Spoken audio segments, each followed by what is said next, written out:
The day I got back from the airport and saw my furniture on the sidewalk, I thought it was a mistaken burglary.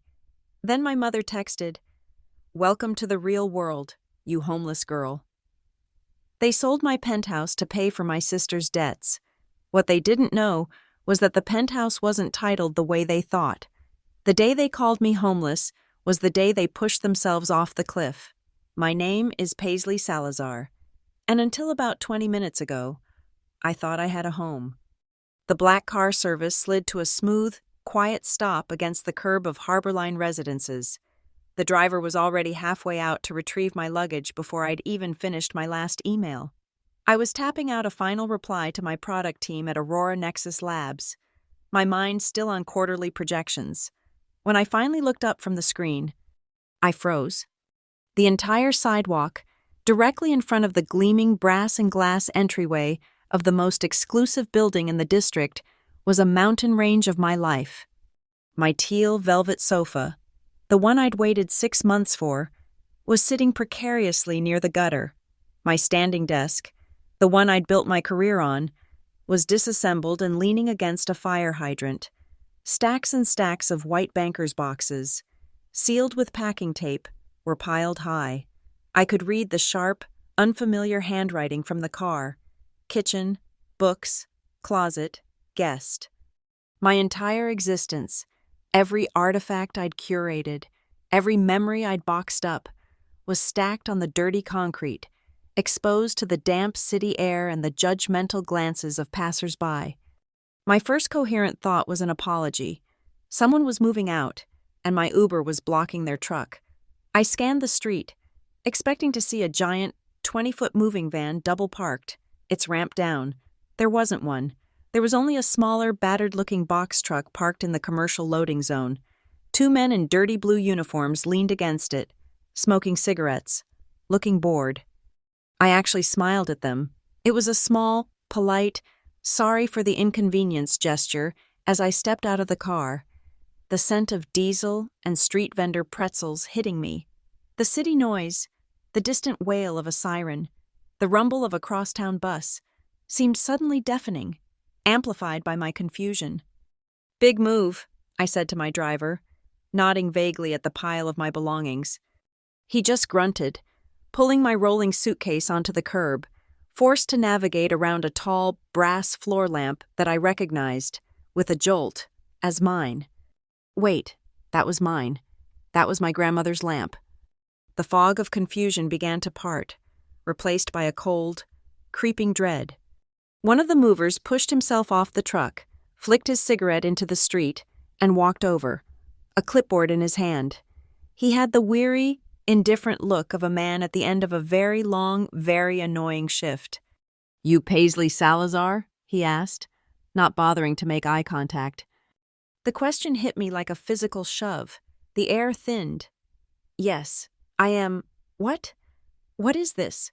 Why are all my things out here?" He sighed, a puff of impatient air, and finally looked at me. "Look, lady, we just do the job. The owners, a Mr. and Mrs. Salazar, authorized the clear-out. Penthouse was sold. New owners wanted it empty by noon today. We've been trying to reach you all morning, but the number they gave us went straight to voicemail." The words didn't compute. They bounced off my brain, nonsensical. "Owners? Miss and Mrs. Salazar? Sold?" "There's a mistake," I said. My voice sounded thin and high, alien to my own ears. "I am the owner. I am Paisley Salazar. I didn't sell my home."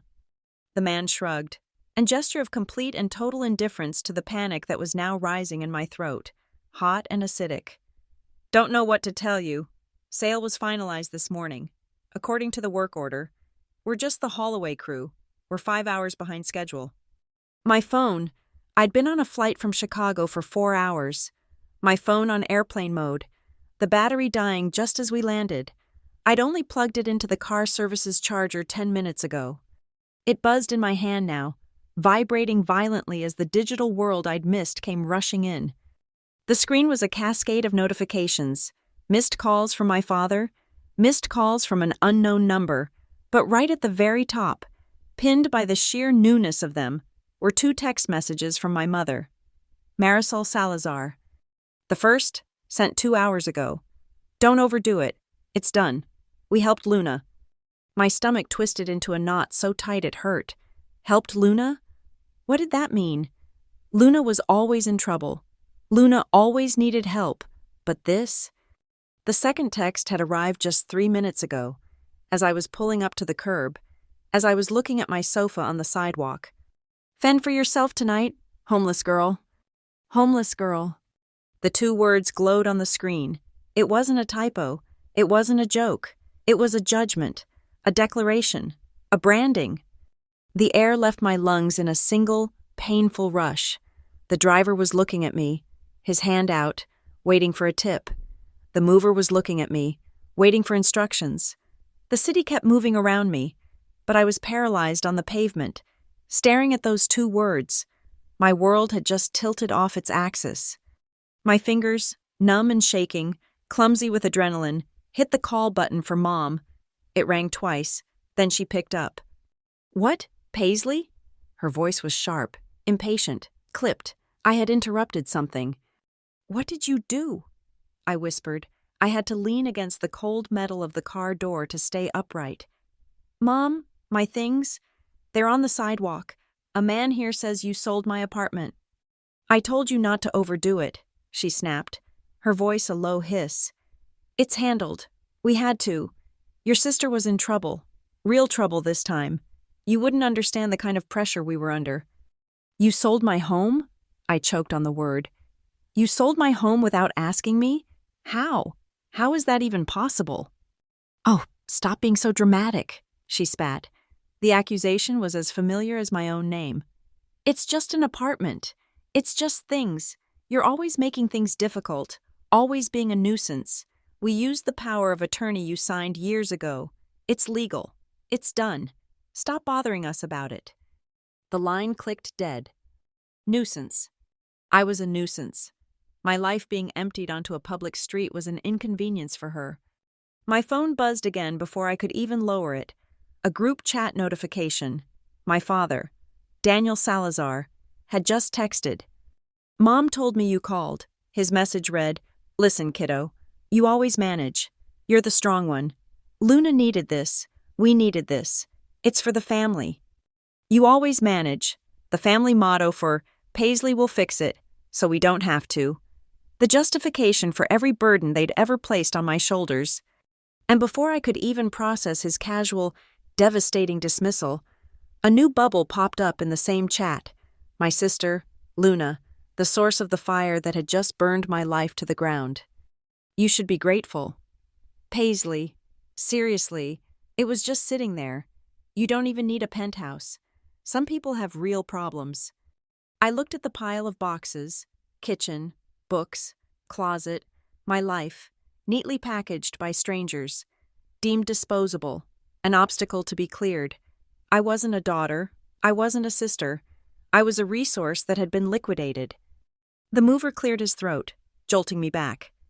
So, lady, what do you want us to do with this stuff? Our order says to take it to the dump if it wasn't claimed by 5. The dump. They were going to throw my life, my grandmother's lamp, my first editions, my entire past, into a landfill.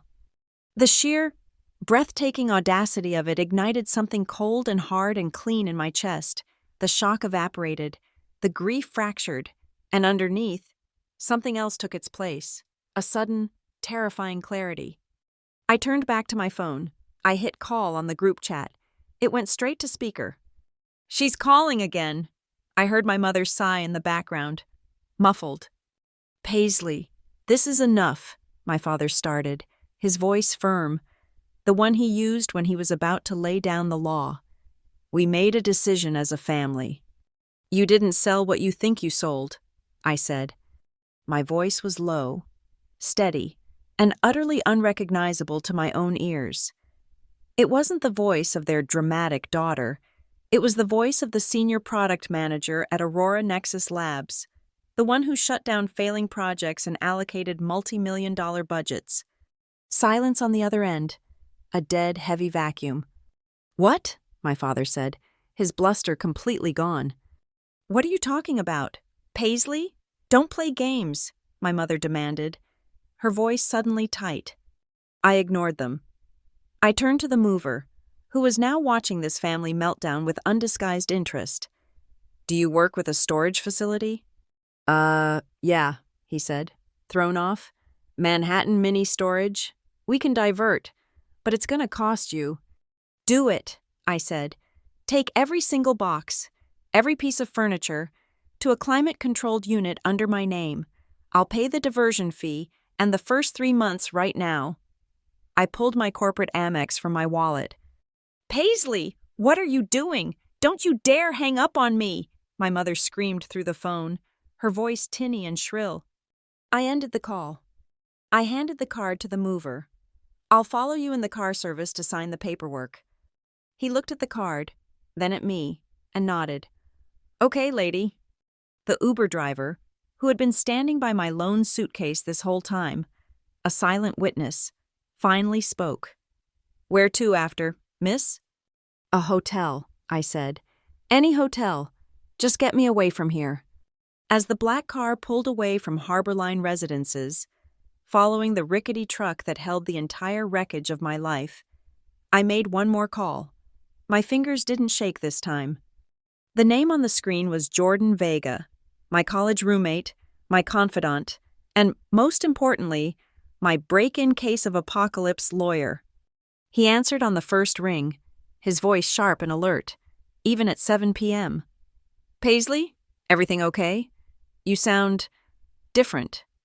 They sold my home, Jordan, I said, the words tasting like ash and metal. My parents, they sold my penthouse out from under me while I was on a flight. There was a beat of silence. It wasn't shock. It was calculation. Jordan didn't deal in emotions. He dealt in facts, leverage, and legal precedent. Okay, he said, his voice dropping into a register I knew well. Tell me exactly what you know. Did you sign anything? No, absolutely not. They're texting me. My mom said they used a power of attorney, the one I signed back in college, after my surgery, the medical one. I heard the sharp clack, clack, clack of a mechanical keyboard. Jordan was at his desk. Good, he said. Keep them texting. Do not, under any circumstances, answer another phone call from them. Do not reply. Do not explain what you meant by your last statement. Let them panic. If they used an MPOA to sell real estate, Paisley, they didn't just cross a line, they just dug their own grave. They called me. She called me a homeless girl. The words felt stupid, childish, but the sting was venomous. She did. Did she? Jordan's voice was grim, but there was an edge to it, the sound of a predator catching a scent. Let them think you're broken on the sidewalk. Send me screenshots of every text, every single one. Where are you right now? Following a moving truck to a storage unit on the west side, then a hotel. Good. Get secure. Send me the screenshots the second you're in the room. I'm pulling the property records and the title history for the Harbor Line penthouse right now. Don't talk to anyone else. And Paisley? Yeah? This is bad. But for them, it's going to be so much worse. He hung up. I leaned my head against the cool glass of the window. The car turned onto the highway. The Hudson River a dark, glittering ribbon to my left. The penthouse was gone. My family, my own blood, had detonated my life for an unknown amount of money to save my sister. The betrayal was so total, so absolute. It was almost clarifying. They thought I was the strong one, the one who would always manage. They thought I was the obedient, dramatic daughter who would eventually sigh, cry, and accept the loss for the good of the family. I looked down at my phone. My mother was calling again. I silenced the ringer. My father was calling. I silenced him, too. They didn't know who I was. They didn't know about my grandmother's trust. They didn't know what they had actually done. I wasn't just a victim of a cruel family theft. I wasn't just the girl whose home had been sold. I was the woman who was about to take them to war. This wasn't an ending. This was the opening salvo, and I was just beginning to load my cannons. The Midway Motor Inn was not a hotel. It was a motel. The kind of place where the doors opened directly onto a parking lot filled with pickup trucks and the lingering scent of diesel exhaust. The room smelled of industrial bleach and stale, decades-old cigarette smoke. A single, buzzing fluorescent tube above the particle board vanity flickered in a weak, sickly rhythm, casting a jaundiced glow on the brown and orange geometric bedspread. The fabric was stiff, abrasive, like a low-grit sandpaper. This was the antithesis of the Harbor Line residences. My penthouse had been 30 floors of quiet, insulated glass, the air scrubbed clean by a high-end HEPA filter. The sounds of the city a distant, gentle hum. This room was separated from a semi-truck idling its engine by a quarter-inch of drywall and a rattling, single-pane window. I sat on the edge of the rigid mattress, my spine aching from the tension of the last 5 hours. My laptop, my lifeline, the one piece of my old world that still felt entirely mine, hummed warmly on my lap. I'd plugged my phone into the wall socket by the bed, the one that sparked blue when I inserted the charger. It was vibrating. It had been vibrating incessantly for hours.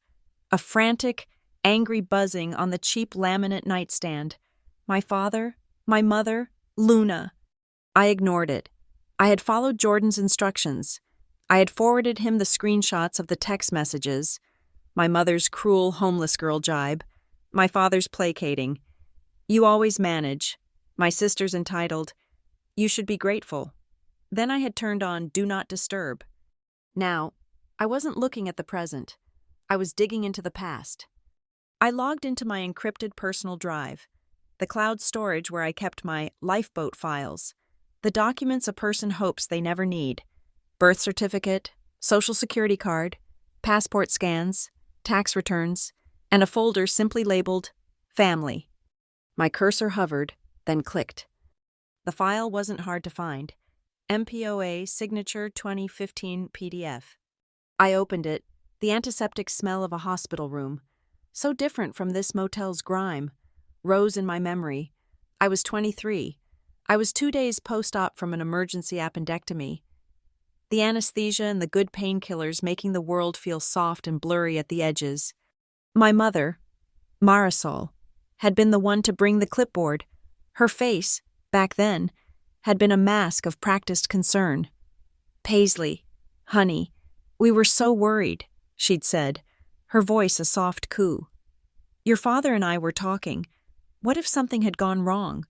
What if we needed to make decisions and you couldn't tell us?" I'd tried to sit up, but the pull on the stitches was too sharp. Decisions? It's just a formality. My father, Daniel, said, patting my hand. He'd used his practical dad voice. "It's a medical power of attorney. It just means if you're, incapacitated, we can tell the doctors what to do. It's for the family, so we can protect you. I looked at the scanned document on my screen. I saw my own signature, a weak, looping scrawl, the pen stroke shaky from the morphine drip, and right above it, in cold, clear, bold type, medical power of attorney. I had been in business school. I knew the difference. This document allowed them to decide whether to pull the plug. It did not, under any circumstance, allow them to sell my real estate. So why had I signed it? Why had I trusted them? Because I was trained to. My entire life, I was the ballast. I was the good, stable, responsible one. I was the one who didn't cause problems. My existence was defined in contrast to my sister, Luna, and with that definition came a set of rules. Rule 1. Anything I felt strongly about was drama. The time I cried because they missed my state debate finals? Stop being so dramatic. Paisley, it was just a silly trophy. The time I was furious that Luna had borrowed and then pawned my laptop for cash? Don't overdo it. It's just a thing. We'll get you another one. They didn't. I worked 2 jobs to buy my own. Rule 2. My life was subject to family steering. I had wanted to go to UCLA for their art program. I had a scholarship. California? Absolutely not, my father had declared. It's impractical. You'll be a starving artist. You'll go to NYU for business. It's closer to home. When I graduated top of my class and got a coveted job offer from a tech incubator in Austin, my mother had a breakdown, not a real one, a tactical one. Chest pains that disappeared as soon as the doctor left. Sobbing fits about being abandoned. "How can you leave us?" she'd wept. "Luna is going through so much. We need you here. Paisley, the family has to stick together." So I stayed. I turned down Austin. I took the job at Aurora Nexus Labs. I excelled. I managed. I built a career. I became the strong one, the reliable one. Rule 3. Luna's problems were not problems. They were emergencies. Luna was not drama. Luna was a crisis. Luna was a 5-alarm fire. While I was building, she was burning, online gambling, credit card debt that racked up into the tens of thousands, a string of bad investments that were just thinly veiled scams. Luna was a vortex of chaos, and the entire Salazar family, meaning me, was constitutionally obligated to fill the void. I remembered the first time I paid. It was 5 years ago. Luna was 28, about to be evicted from her overpriced apartment, the one she decorated with my mother on my credit card. "Just this once," my father had said, sitting me down at the kitchen table. He'd looked so tired, so worn down. "Just help your sister get back on her feet. $3,000. She's learned her lesson this time." I wrote the check. It was the single worst financial decision of my life. I hadn't helped her. I had simply reset her capacity for disaster. I became the bank. I became the emergency fund. The family solidarity talks started happening with alarming frequency. "We are a unit, Paisley," my mother would say over Sunday dinners I was required to attend. "Your success is our success. We all have to chip in." But chipping in only ever flowed in one direction, from my accounts to theirs. They thought the penthouse was just the largest, most obvious symbol of that success. They thought it was just the latest, biggest withdrawal from the Bank of Paisley.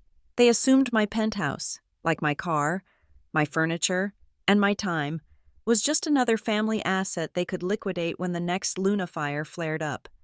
They were wrong. I clicked out of the MPOA PDF and went deeper into my digital vault, into the one folder I had never shared with anyone, not my parents, not my financial advisor, not even Jordan. The penthouse wasn't mine because of Aurora Nexus Labs. It was mine because of my grandmother. My maternal grandmother, Eleanor Hart, had been a quiet woman of sharp intelligence and even sharper observations. She had watched my mother, Marisol, operate her entire life. She saw the casual selfishness, the emotional manipulation, the way she used my father's passivity and my sister's chaos as both shield and sword. Grandma Eleanor had passed away when I was 21. Just before I graduated from NYU, in her final days, she'd pulled me close, her hands surprisingly strong on my arm, her voice a dry, papery whisper. "I am leaving you something, Paisley," she'd said, her eyes boring into mine. "It is separate from your mother. It is separate from all of them. It is yours." And then she gave me the warning I had carried like a talisman ever since. "Do not let those people treat you like a walking wallet. Do not let them hollow you out." She had left me the Hart Seaside Trust. It was an ironclad, carefully constructed legal fortress. Its funds had paid the significant down payment on the Harborline penthouse, and its structure paid the massive monthly co-op fees and taxes. It was my secret, my firewall. My parents knew I had an apartment. They had been to the parties. They had bragged about the view, but they assumed I had just bought it with my high-paying tech salary. They assumed it was a standard deed, a simple mortgage. They never, ever thought to ask about my grandmother. My fingers flew across the trackpad. I opened the main trust file, the one my lawyer had walked me through years ago. Hart Seaside Trust Deed, PDF. My eyes scanned the dense legal text, but I didn't need to read it. I had memorized the part that mattered. Page 4, Section 3B, Beneficiary and Transfer of Assets. I read the words on the screen. the blue light illuminating my face in the dark motel room. Beneficiary, Paisley Salazar. And there, right below it, the line that my grandmother's lawyer had called the shark-proof cage.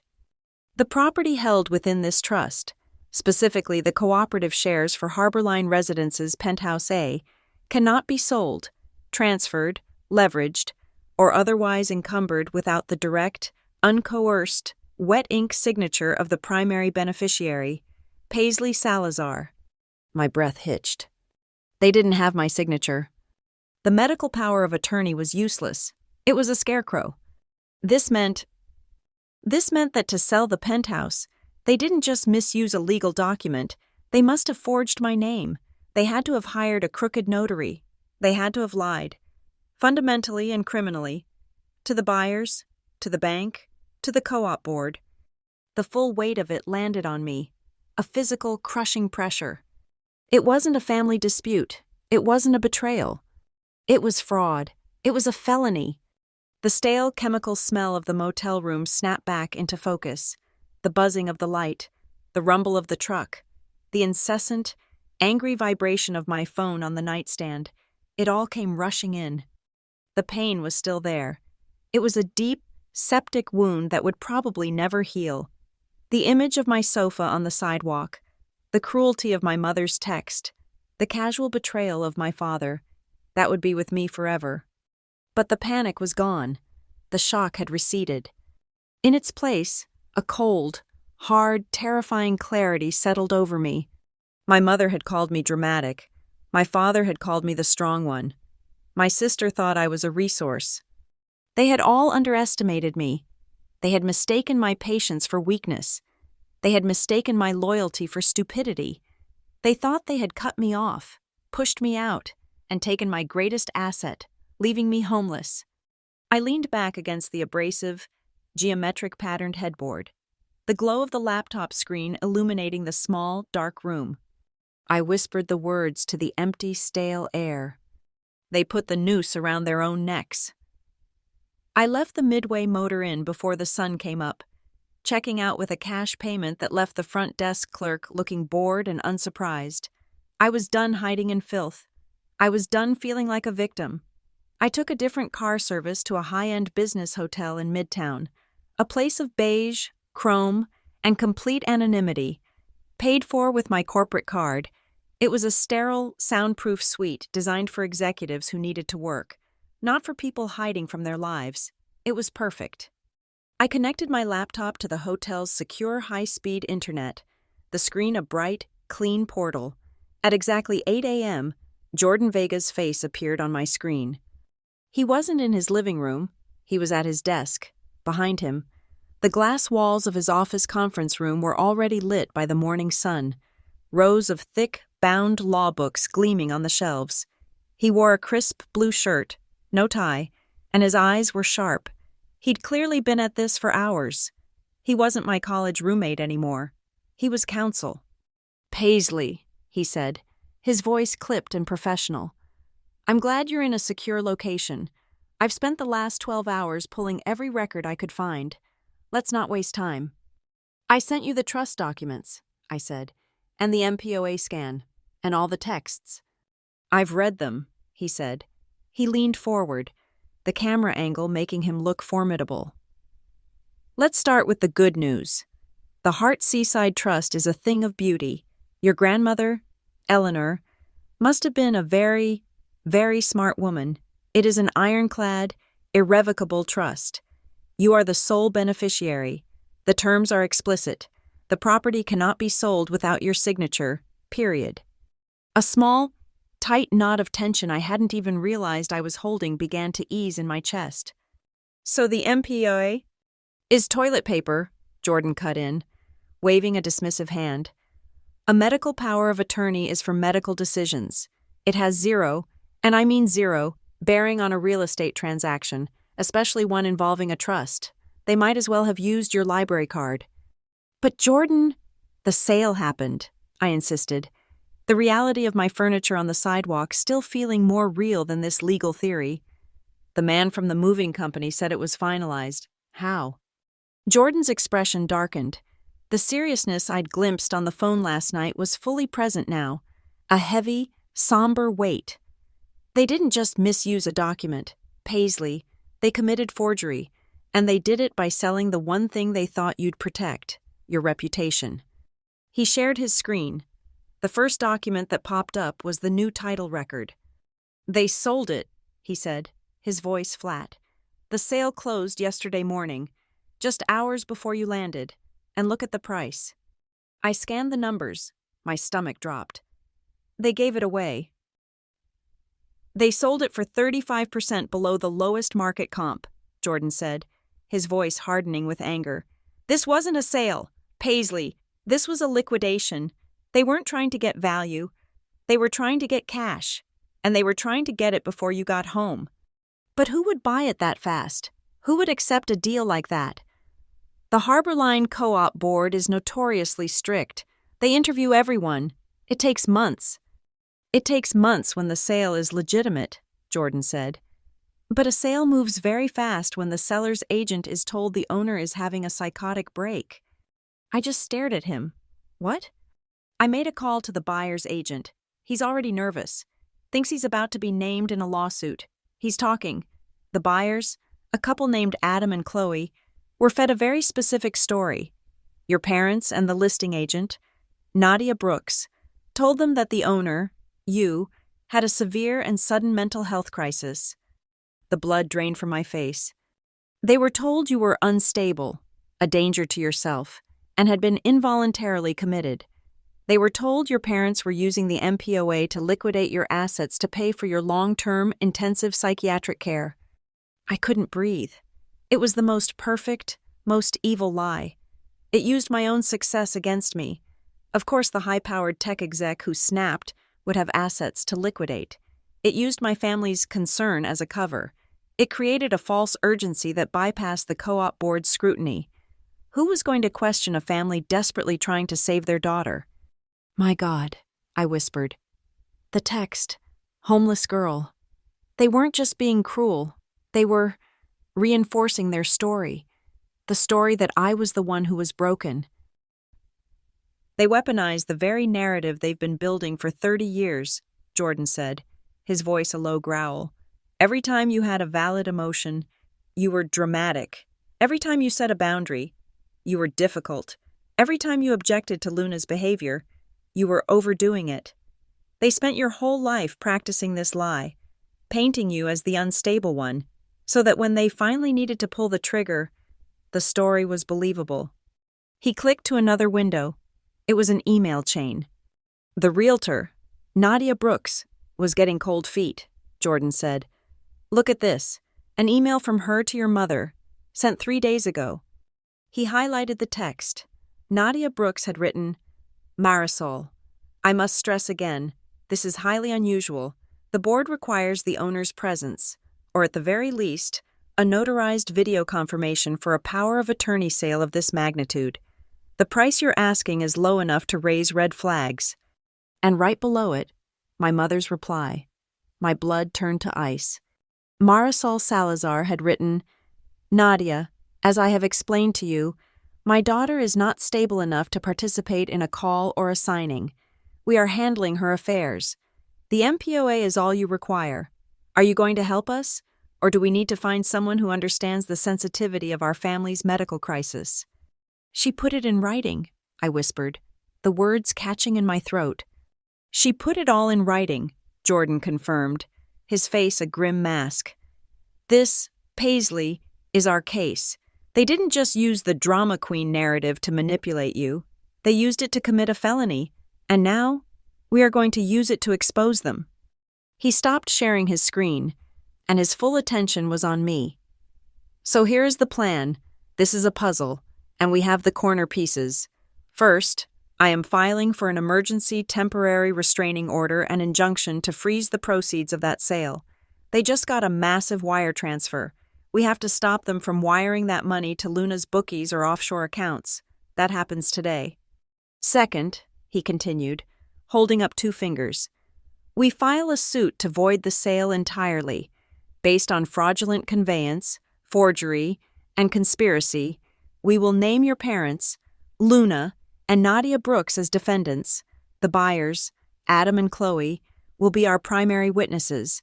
They were defrauded just as much as you were. Third, we subpoena everything: the notary who supposedly witnessed your signature, the co-op board's records, Nadia Brooks' bank accounts, and every text and email from your family. Just as he said it, my phone, which I'd left on silent on the hotel desk, lit up. It was a barrage of new messages. The tone had changed. The casual, dismissive cruelty from yesterday was gone. I picked it up and read the notifications out loud. My voice flat. Mom, 9:03 a.m. Paisley, where are you? This isn't funny. You need to call us. That lawyer of yours has no right to contact the building. Dad, 9:04 a.m. Paisley, you are going to destroy this family over an apartment. Luna is a complete mess. You need to stop this, now. And Luna, 9:05 a.m., I said, my voice dropping. You bitch! You're trying to ruin me. You're trying to send me to jail. I'll tell everyone what you're doing to us. I looked back at Jordan. They know. The bank must have alerted them about your inquiry. They're scared. They're not scared, Jordan said, leaning back in his chair. They're cornered, and this is why you have to be ready. Ready for what? You have the evidence, the trust, the emails. Paisley, listen to me, he said, and his voice was no longer that of a lawyer, but of the friend who had seen me through my first real breakup. This is not a family squabble. This is war.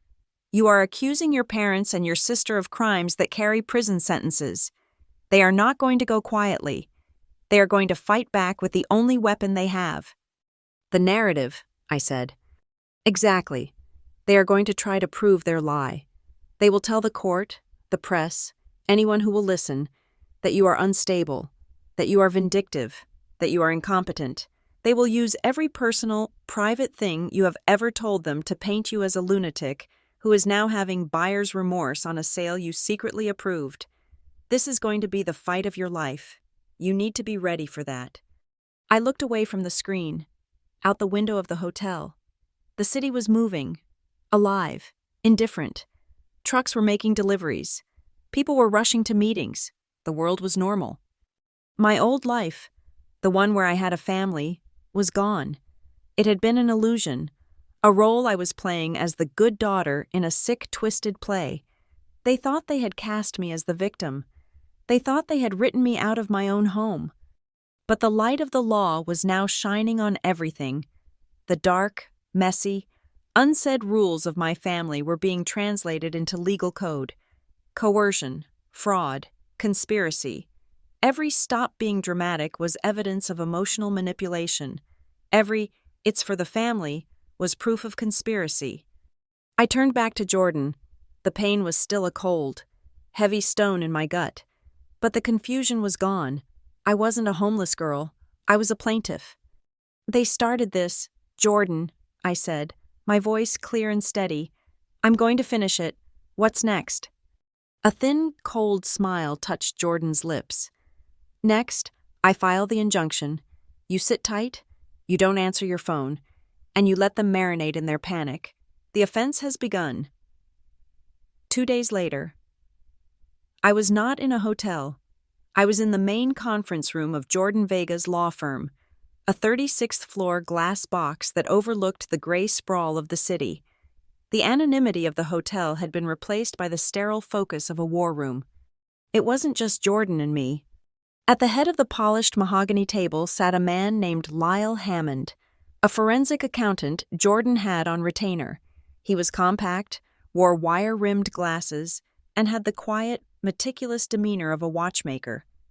Opposite him sat Dr. Elaine Porter, a woman with a severe haircut and penetrating eyes, who Jordan had introduced as the foremost forensic document examiner in the state. The air was still, sterile, and cold. The only sound was the hum of the projector. Lyle Hammond cleared his throat, and the massive 80-inch screen at the end of the room lit up. It was not a document. It was a timeline. Ms. Salazar, Lyle began, his voice dry as paper. Mr. Vega asked me to conduct a full analysis of your primary financial accounts, specifically the ones linked to the family accounts you mentioned. What we found was illuminating. He clicked a remote. A graph appeared. It showed my main checking account, the one my salary from Aurora Nexus Labs was deposited into. For years, it showed a steady, predictable rhythm of income and expenses. Then, 14 months ago, a new pattern emerged. The withdrawals began here, Lyle said, pointing a red laser at a small dip. $50, $150, small, seemingly random amounts, all transferred to a single, newly created savings account. I never opened a new savings account, I said, my voice flat. We know, Lyle replied. It was opened by your mother, Marisol Salazar, using a forged electronic signature. She named it the Salazar Household Fund. The name hit me like a physical blow. Household fund. The implication that my income was communal property, that my work was merely a line item in their budget. Lyle clicked again. The timeline extended, showing the outflow from this secret fund. For 14 months, he continued, money was siphoned from your checking account into this shadow account. At first, the amounts were small, averaging about $1,000 a month. 6 months ago, the frequency and the amounts increased dramatically. $500, $1,000, $2,000. Where did it go? Jordan asked, though his expression told me he already knew the answer. Lyle switched to a new slide. It was a list of wire transfers. Not to pay mortgages or utilities or any standard household expense. The funds were immediately routed from the Salazar Household Fund to 3 different offshore entities. All 3 are shell corporations for online gambling sites. My sister, Luna. This was not a one-time crisis, Lyle said, looking at me over his glasses. This was a systematic, long-term draining of your resources to feed a severe gambling addiction. They were using me, I whispered. For over a year. They weren't just helping Luna. They were enabling her with my money. And then, 4 weeks ago, the withdrawal stopped, Lyle said. He pointed to the final transfer, the one that had emptied the secret account to zero. The well ran dry. They had taken everything they could without triggering a major bank alert. So they needed a new source of funds, Jordan said, his voice hard as granite. A bigger one, the penthouse. What was the total? I asked, my throat tight. From the secret account, how much did they steal before this? Lyle Hammond adjusted his glasses. The total amount transferred without your authorization over the 14-month period was $80,422. $80,000. They had bled me for $80,000 before they decided to go for the final, catastrophic blow. The penthouse sale wasn't an act of desperation. It was the end of a long-term campaign. It was the final desperate move of a parasite that had finally exhausted its host. The evidence for this part of the case is indisputable, Lyle said. But the most damning piece came from a separate subpoena of your parents' email accounts. He put up a new image. It was an email, from my mother to my father, sent 7 months ago. My stomach clenched. Daniel, my mother had written, I moved another $2,000. Paisley will never notice. She never checks her statements. She just works and works. It's the least she can do after everything we've done for her. I closed my eyes. She never checks. The arrogance, the entitlement, the justification. I wasn't their daughter. I was their negligent, unsupervised bank account. I was a walking wallet, just as my grandmother had warned. The screen went blank. Dr. Elaine Porter, the signature expert, spoke for the first time. Her voice was crisp and academic. If Mr. Hammond has established the motive, I am here to establish the method, she said. She projected 2 images side by side. On the left was my real signature, scanned from my passport. On the right was the signature from the penthouse closing documents, the one that had supposedly finalized the sale. At first glance, to an untrained eye like a hurried notary, they appear similar, she said. But to a document examiner, the one on the right is a forgery, and it is not a good one. She began to point with her own laser, highlighting different areas of the forged signature. "This is not a signature," Dr. Porter stated. "This is a drawing. A signature is written with fluid, habitual motion. This is a careful, slow imitation of a shape. Do you see here?" She zoomed in. "These are hesitation marks, tiny ink blots where the pen paused, the writer uncertain of the next stroke. Your real signature has no such pauses. And look at the pressure." She showed a 3D rendering of the ink. "Your signature is confident, with heavy downstrokes and light upstrokes. The forgery has a uniform, heavy pressure, as if someone was painstakingly tracing an image. It displays what we call tremor of forgery. The muscles are tense, attempting to be precise, rather than relaxed and habitual." She pointed to the Z in Salazar. "And here, the most critical error. The pen lifts from the page in a place where your natural signature never would." The writer was repositioning their hand to get a better angle on the curve. "This is the work of an amateur, but an amateur with a steady hand." I felt a cold, sick memory surface. Luna, high school. I was 16. She was 14. She was caught forging absence notes for half her class, and she was so good at it. The school had to change its attendance policy. I remembered my father chuckling about it, calling it resourcefulness, my mother admiring her knack for detail. Luna had the steady hand. She had the skill. She had been their forger her whole life. This was just her masterpiece. "They used her to sign my life away," I said. The room was silent. Jordan broke the silence. He stood up and began to pace. "It gets worse. We deposed the realtor, Nadia Brooks, yesterday. She has decided to cooperate fully in exchange for testifying against your family." "What did she say?" "She confirmed the entire mental breakdown story was fed to her by your mother. But the real bomb was this. Nadia was nervous about the notary, about getting the forged power of attorney notarized without you present. She said your mother, Marisol, suggested they just add a $5,000 processing fee for the notary to make sure he wasn't too picky about the details. Nadia refused. But your mother found a notary who was willing." "A bribe," I said. "She tried to bribe the agent, and she successfully bribed a notary. She suborned perjury and conspiracy to commit fraud." Jordan corrected me, his voice sharp. "The evidence is no longer just overwhelming. Paisley, it's a clean sweep." He stopped pacing and stood in front of me, his hands on the table. "Lyle has established a 14-month pattern of systematic theft totaling over $80,000. Elaine has proven, conclusively, that the sale of your home was finalized using a forged signature, and Nadia Brooks has testified that your mother knowingly and intentionally bypassed the law by bribing a public official. This was not one bad, impulsive decision to save Luna. This was a long conspiracy. The penthouse was just the final, frantic cash grab when the smaller well ran dry." He looked at me, his eyes filled with a lawyer's cold fire, but also a friend's deep concern. "They didn't just push you out of your home.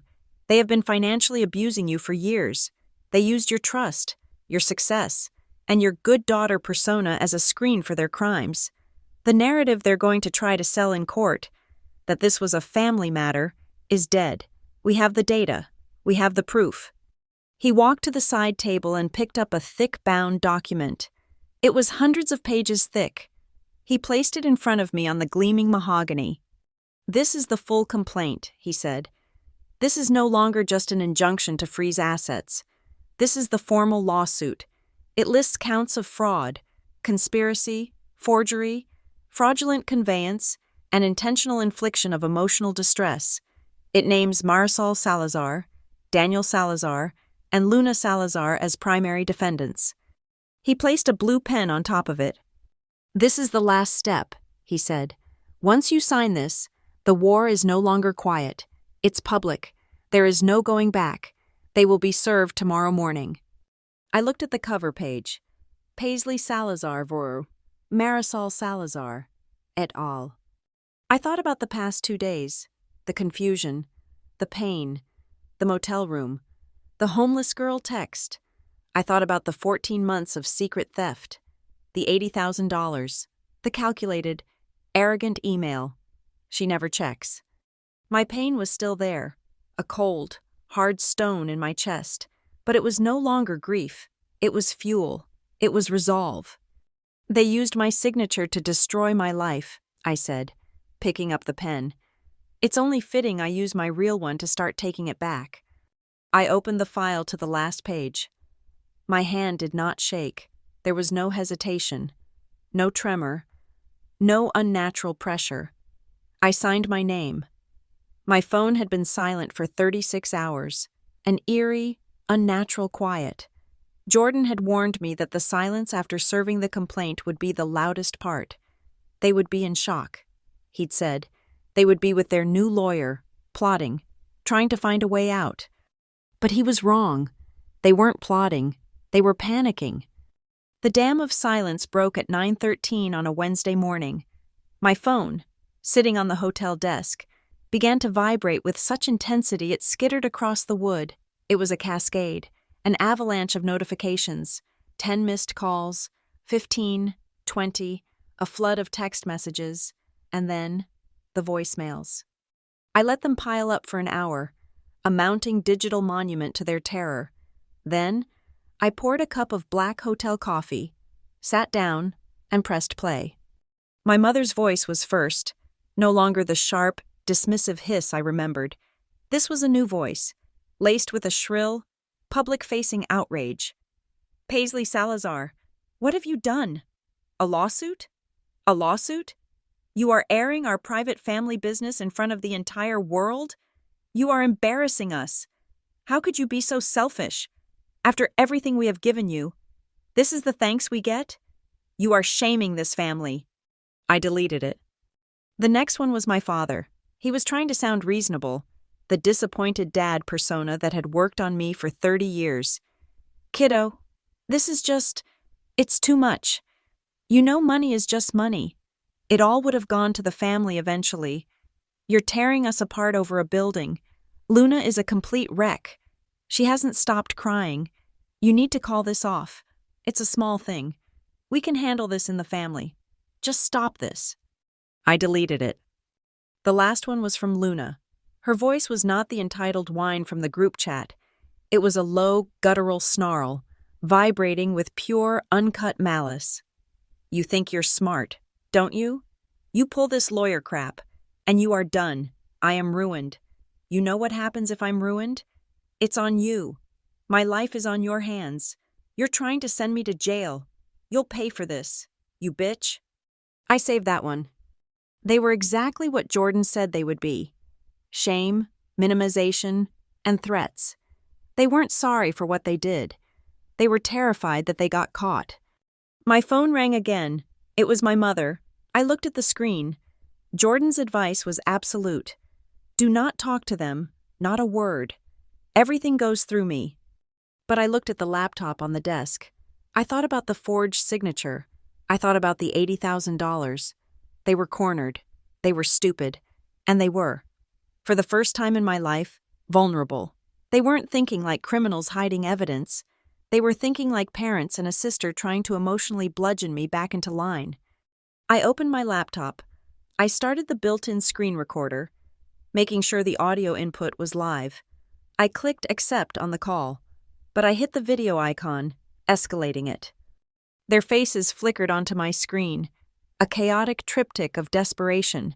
They were huddled together in my father's dark, wood-paneled study, the low angle of the laptop camera making them look like panicked conspirators in a bunker. My mother's face, blotchy and tear-streaked, filled the frame. Paisley, thank God. Stop this. You have to stop this. You don't know what you're doing. I know exactly what I'm doing, I said. My voice was calm, almost sterile. The quiet of the hotel room was a stark contrast to the palpable chaos radiating from their end. It's the penthouse, isn't it? My mother tried, immediately shifting to her most familiar script, my supposed materialism. I knew it.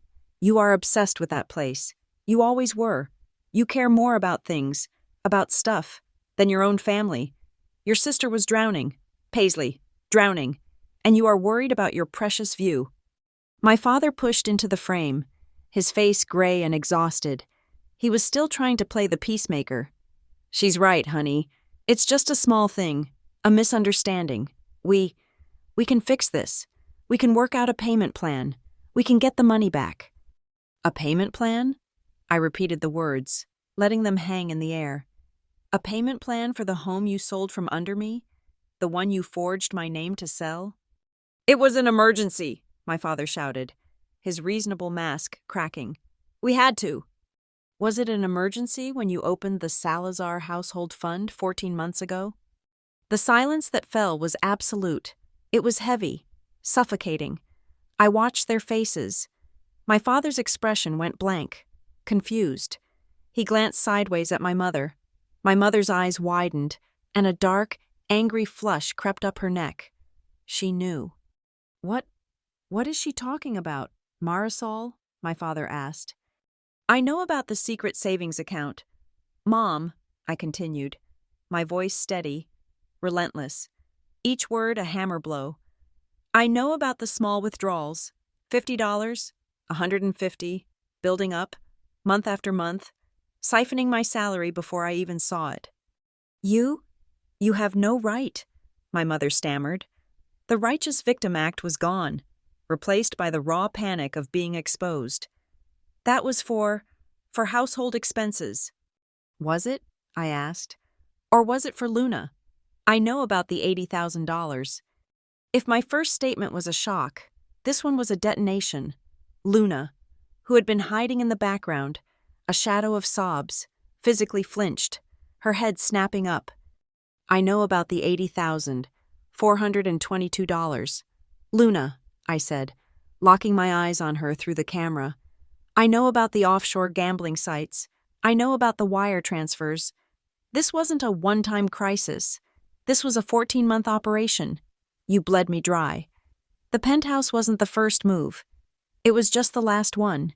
It was the frantic, final withdrawal when the secret account ran empty." The three of them exploded at once. "You have money!" Luna lunged at the camera, her face feral, unrecognizable, distorted by the lens and her rage. "You always have. It just sits there. You're supposed to help. That's the point of you. I needed it, and you wouldn't have given it. You have to help me. You have to." "How dare you!" my mother shrieked, shoving Luna aside to reclaim the frame. "How dare you go through our private finances? We are your parents. We have a right to your assets. We are a family. We took care of you. We fed you. We gave you everything. We have a right to be taken care of, and you begrudge us this? When your sister's life was on the line?" I held my breath. I had it. We have a right to your assets. The core of their toxic belief system, spoken aloud. "You had no right," I said, my voice rising for the first time, sharp as glass. "You had no right to my money. You had no right to my home. And you definitely had no right to sign my name." "I signed it!" my father suddenly roared. The sound was so loud it distorted the laptop speakers. He shoved my mother out of the frame, his face purple with a rage I had never seen.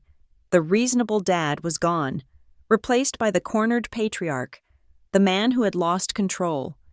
"I signed it, not Luna. I did. I signed it for you because you never would have done the right thing. You would have let your sister be destroyed. You would have objected and been selfish and dramatic, just like you're being now. I did what a father has to do to protect his family." My God, there it was. The second confession. He was lying. I knew it. He was trying to cover for Luna, the forger. But it didn't matter. He had just confessed to the central crime. My father, Daniel Salazar, the passive, gentle man who just wanted peace, had just screamed his admission of forgery to a recording device. "So you admit it," I said, my voice dropping back to ice. "You admit to forging my signature on the closing documents." My father's face went white. The blood drained from it instantly. He realized what he had said. He saw the trap. Miles too late. A gaping hole he had just leapt into. He looked at my mother, horrified, his mouth open. My mother saw it, too. She saw the abyss, and in a final, desperate lunge, she grabbed the only weapon she had left, Luna. "Look at her!" my mother shrieked, violently pulling Luna back into the frame. Luna was a mess, collapsing, her screams turning into shuddering, theatrical sobs. My mother pointed the laptop camera down at my sister, who was now curled on the study floor. The final, desperate move, the emotional blackmail, the ultimate trump card they had played my entire life. Luna's life is your responsibility. I looked at the screen, at my father, pale and mute, trapped by his own admission, at my mother, her face a mask of manipulative fury, at my sister, sobbing on the carpet, a performance of despair I had seen a dozen times before. I thought of the homeless girl text. I thought of the $80,000. I thought of the calculated email. She never checks. I leaned into my own camera, my face filling my side of the screen. "No," I said. The word was quiet, but it was absolute. It was a period at the end of a sentence that had run on for 33 years. "I am not responsible for her choices," I said, my voice clear and cold. "I am not responsible for yours. I will not be controlled by your guilt, your threats, or your chaos anymore. Luna's decisions are hers. Your decisions were yours. And this lawsuit? This is mine." "Paisley, wait," my father pleaded, his voice cracking. "You'll destroy us. You're destroying your family," my mother screamed. "You already did," I said. I ended the call. The hotel room was silent again, deafeningly so. The screen was black. I took a deep, shuddering breath. The adrenaline was a sick, pounding drum in my ears. I felt hollowed out, and for the first time in my life, I felt free. I clicked, "Stop recording." I found the file on my desktop. "Screen recording today, MP4. I opened a new email. I attached the file. I sent it to Jordan Vega. The subject line was simple. Evidence. The body of the email was even simpler. They just confessed, all of them. I walked into Jordan's office the next morning with my laptop. I didn't need to explain the file. He had already watched the 57-minute video file I'd sent, titled Evidence, MP4. He was not standing at his desk. He was in front of a 6-foot-tall whiteboard, a blue dry erase marker in his hand. The board was already covered in a spiderweb of diagrams. "Good morning, Paisley," he said, not turning around. He circled a phrase he'd written in large block letters. Emotional blackmail. I watched it, twice. It's a masterpiece. It's not just a smoking gun. It's the entire arsenal. He finally turned to face me. His eyes were bright, energized. This was not a lawyer. This was a strategist who had just been handed the enemy's playbook. "Let's break down what they gave us," he said, tapping the board with his marker. 1. Your mother, Marisol. Her statement, "We have a right to your assets," is the legal core of our intentional infliction of emotional distress claim. She admits, on camera, to a long-held belief that your finances are communal property to be seized at her discretion. That's not a misunderstanding. That is the motive for the entire pattern of financial abuse. He drew a line to another box. 2. Your father, Daniel, his confession, I signed it, is devastating. It doesn't matter, legally, that we know Luna was the forger. He, a named co-conspirator, just admitted, in a fit of rage, that the signature was faked. He admitted they knew you would object. He admitted they acted against your will. He just blew up their only possible defense, which was that this was all a terrible, good-faith mistake. He was trying to protect Luna, I said, my voice flat. He doesn't get to choose which co-conspirator to protect, Jordan snapped. He implicated himself, and by extension, all of them. And 3, he pointed to the last box. Luna, that blood will be on your hands. This is the textbook definition of coercive control. We now have documented proof of the primary weapon they have used to control you your entire life: emotional blackmail and threats of self-harm tied directly to financial demands. He stepped back from the whiteboard. It looked like a psychological profile, A map of their toxicity rendered in legal terms. "We have everything," he said, his voice quiet. "The systematic theft, the forgery, the conspiracy, the motive, and now, out of their own mouths, the emotional abuse that tied it all together." As if on cue, his assistant's voice came over the intercom. "Jordan, a Mr. Adam Barrett is on line 1. He says it's urgent." Jordan raised an eyebrow at me and tapped the speakerphone button. "Mr. Barrett, Jordan Vega, you're on speaker with Paisley Salazar. What can I do for you?" "Mr. Vega," the voice was clipped, angry. "Adam, one of the buyers. My wife and I have been digging. We were angry. We felt like fools. We went back through every email, every text. The realtor, this Nadia Brooks, was negligent. But your family, they're pathological." "What did you find, Adam?" I asked, leaning forward. The lie was deeper than we thought. My wife, Chloe, she's on the board of a women's shelter. She knows the language of crisis. She asked Nadia for a specific letter from a doctor or a facility, just for our own records. Confirming your involuntary commitment, Nadia stalled. Then, we got this email, forwarded from your mother. I listened, my blood running cold, as he read my mother's words. "Please understand, our daughter is highly vindictive and prone to delusions. She is currently refusing treatment. We are moving her assets for her own protection. If you are contacted by her, please do not engage. It will only trigger her fantasies." "They weren't just trying to sell a property," Adam said, his voice thick with disgust. "They were actively trying to have you declared unstable before you even landed, to preemptively discredit you. This is monstrous. Chloe and I are prepared to testify to every word. We want them exposed. We were used as weapons in their scheme." "Thank you, Adam," Jordan said.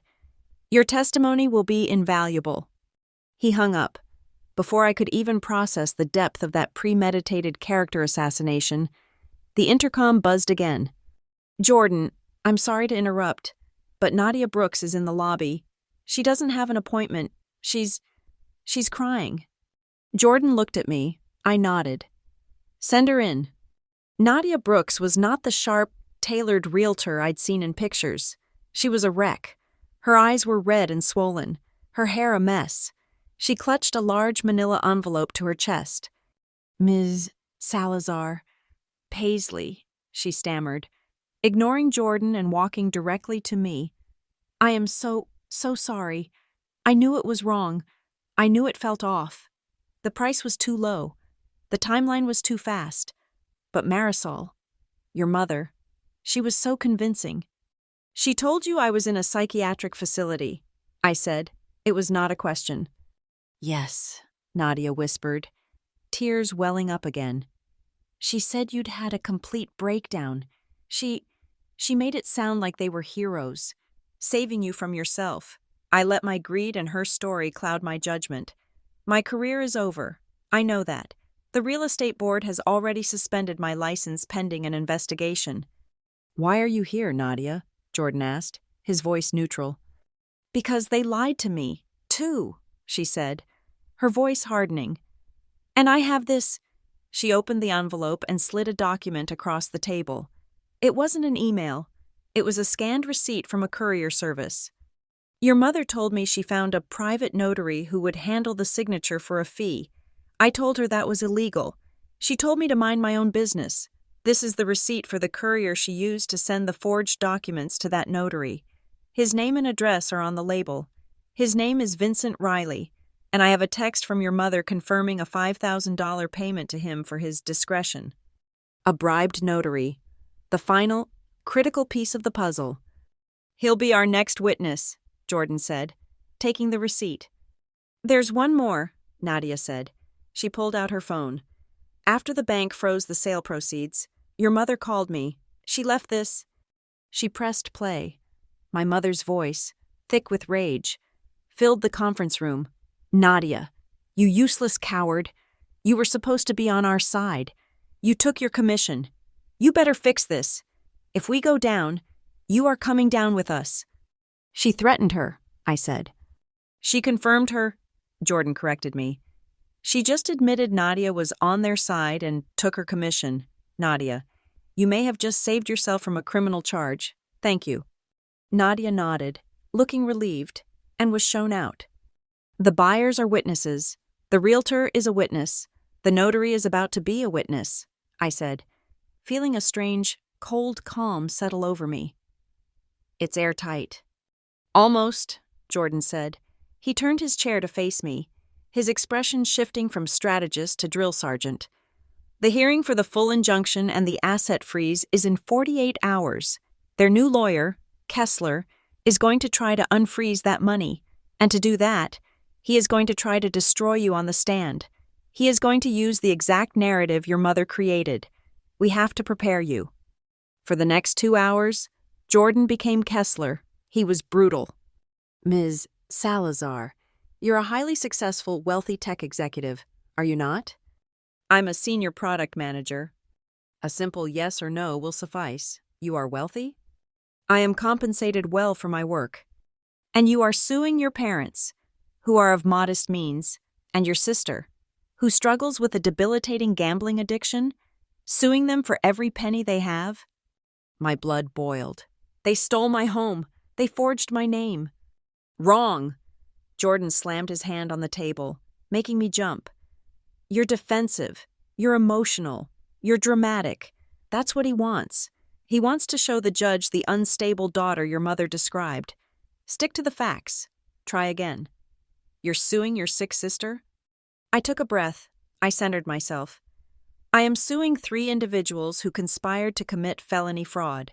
Their personal health and financial situations are not relevant to the crimes they committed. Better, Jordan said. Again. Ms. Salazar, your father confessed in a moment of duress. He was trying to protect his sick daughter. Are you so cold you'd use a father's love against him in court? I am presenting a video recording in which Daniel Salazar, a defendant, admitted to participating in a conspiracy to forge my signature on legal documents. Good. Ms. Salazar, your mother called you a homeless girl. Wasn't that just a moment of anger? A poor choice of words in a family fight? It was the culmination of a 14-month-long pattern of financial abuse, emotional manipulation, and gaslighting, designed to justify the theft of my home. It was not a fight. It was a crime. We went on like this. He was relentless, poking, prodding, twisting my words. By the end, I was exhausted, but I was also different. The emotional rawness was gone, baked away by the cold, hard precision of legal facts. Just as we were packing up, a text came through on my phone.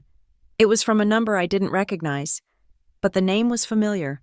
My Aunt Clara, my grandmother, Eleanor's sister, who lived in Seattle. We hadn't spoken in years. The text was simple. Paisley, I heard whispers from your mother's side of the family. I don't know the details, but I know Marisol. Your grandmother always said you were the only one in that family built of steel. Don't let them bully you into silence. Make them accountable. I stared at the text, feeling a sudden sharp sting behind my eyes, built of steel. The next morning, Jordan's phone rang. I was in his office, reviewing my notes for the hearing. He put it on speaker. Kessler, Jordan said, his voice flat. It was their lawyer. Vega. The man's voice was a practiced, gravelly bluster. This has gone on long enough. This is a family dispute. It's a circus. My clients are distraught. They acted out of misguided love, and your client is trying to crucify them. Misguided love doesn't typically involve felony forgery and bribing a notary. Kessler, Jordan said, sipping his coffee. There was a pause. Look, Kessler said, his tone shifting. My clients are prepared to make a generous offer to make this go away, to spare everyone the public embarrassment. I'm listening, Jordan said. We void the sale. The penthouse is returned to Ms. Salazar, free and clear. My clients will sign a consent agreement to repay the $80,000. In addition, they will pay a one-time sum of $100,000 for damages. Full restitution. In exchange, the suit is dropped, the record is sealed, and a full, Ironclad non-disclosure agreement is signed by all parties. No one ever speaks of this. No admission of guilt. We all walk away. It's the clean win. It was a total victory. The penthouse, the stolen money, an extra 100,000. It was over. I could have my old life back tomorrow. Kessler pushed, sensing the silence. Take the deal. Vega, it's a gift. You take this to a hearing. We drag your client through the mud. We use the unstable narrative. It gets messy for everyone. This way. She gets her house back, and you get your fee. It's smart. Jordan muted the call. He looked at me. That's the money. Paisley, he said quietly. It's the clean win. You get everything you asked for. All you have to do is sign the NDA and let them walk away. He leaned forward, his eyes locked on mine. So this is the final question. The one that matters. What do you want? Do you want the money? Or do you want the truth? Because they are not offering the truth. They are offering to buy your silence. I looked out the high-rise window at the city. I thought of the motel room. I thought of the email. She never checks.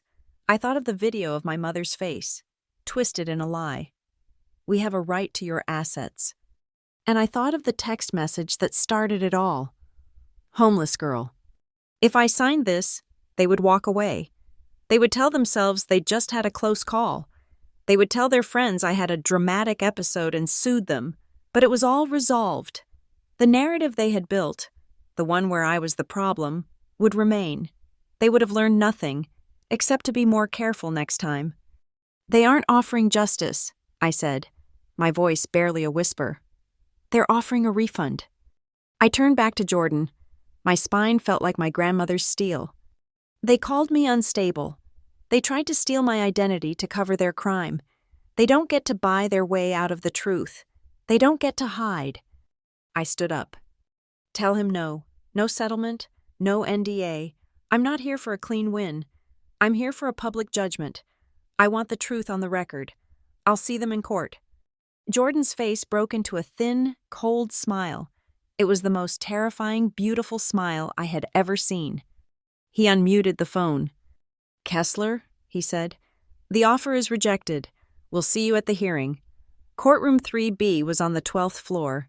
It smelled of old varnish, stale coffee, and the metallic tang of anxiety. It was not a grand hall of justice. It was a functional, pressurized box, all beige walls and unflattering fluorescent light. I walked in, and the sound of my own heels on the linoleum seemed obscenely loud. Jordan was at my side, all focus, his files in a neat stack. And then I saw them. They were at the defendant's table, a miserable tableau of a family imploding. My father, Daniel, looked a decade older than he had 2 weeks ago, his skin gray, his suit ill-fitting, as if he had shrunk inside it. Luna sat beside him, her hair lank, staring at her own hands, the picture of tragic victimhood. And my mother, Marisol, she was staring right at me.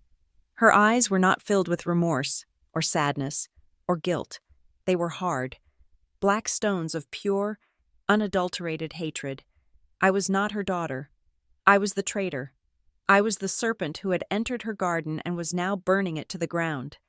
Their lawyer, Kessler, was already standing, projecting an air of breezy, expensive confidence. Your Honor, he began, addressing Judge Cole. Before we waste the court's valuable time, I must protest this entire proceeding. What we have here is not a matter for an injunction. It is a petty family dispute. He said the words with such dismissive ease, petty. A deeply unfortunate, emotional quarrel that has gotten out of hand, Kessler continued, gesturing toward me. This is a case of a daughter, upset about a family decision, who has chosen the nuclear option. It belongs at a dinner table, not in a court of law. We are here today because of a daughter's dramatic overreaction. Dramatic. He used their word, the brand they had seared onto me my entire life. I felt Jordan's hand on my arm, a silent, steadying pressure. Stick to the facts. Jordan rose when Kessler sat. He was the opposite of the blustering lawyer. He was a surgeon. Your Honor, he said, his voice calm and precise, cutting through the emotional smog Kessler had tried to create. Mr. Kessler is fundamentally mistaken. This is not a family dispute. This is a case of felony fraud, conspiracy, and identity theft. And it is not petty. It concerns the fraudulent, illegal liquidation of a multi-million-dollar asset that the defendants had zero legal right to touch. He turned to the projector. The case is, as Mr. Kessler suggests, simple, but not in the way he implies. It begins and ends with this. The first document flashed on the screen, the cover page of the Hart Seaside Trust. This is the trust established by my client's grandmother, Eleanor Hart, Jordan said. As you can see, the sole beneficiary is Paisley Salazar.